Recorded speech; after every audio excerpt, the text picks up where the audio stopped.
been working on tacking up the downpipe. I started with the turbo flange, and I've just been piecing one piece at the time until I could get through like the section and around everything that's in my car. I'll show fitting it in so that you can kind of understand why I ended up with what I ended up here. All I've done so far is done about 3 tacks on different spots of the pipe. I got this one exposed right now because I'm going to start welding this one. And what I'm going to do is I'll probably weld from tack to tack just to keep it cool. I've got the V-band flange right here tacked on in 3 spots as well. And then this is my high heat welding tape. So what I got going on right here is a purge line.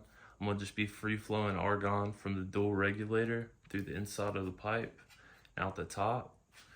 What I'm going to do right here with this open part, gonna take a piece of tin foil,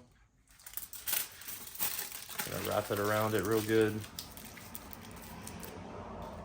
then just take this little skewer,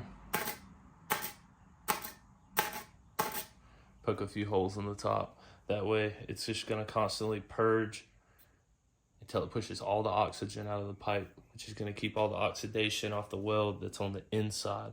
And so how we're gonna prep our stainless for welds, you can kind of see how the welds look after the tack and just the heat affected zone here. I'm just gonna take some Scotch-Brite.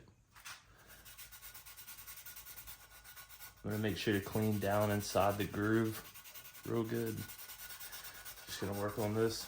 Something you can do, a lot of people do the fit pipe, they'll feather their tacks in. This tack's got a little bit extra material, so I'll probably smooth it down with the grinder so I can just kind of roll through it. And as I'm dabbing, I'll stop in my tack and I'll just tie into that. The main thing I just want to do is get, anything nasty off of it that could be on there, any type of grease type stuff. So I'm going to take the acetone and a clean rag, wet it, wipe it down. See the dirt that comes off. And then also I'm going to wipe my filler rod down with the acetone.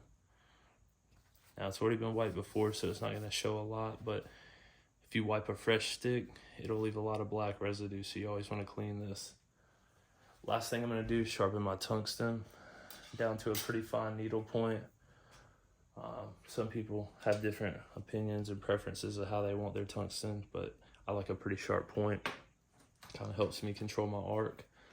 This is my Eastwood tungsten grinder. It's basically a Dremel with a diamond blade in the top.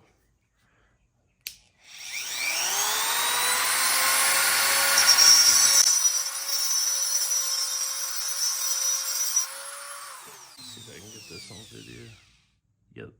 So you can see that's a pretty fine point on there. All right, let's get the welding.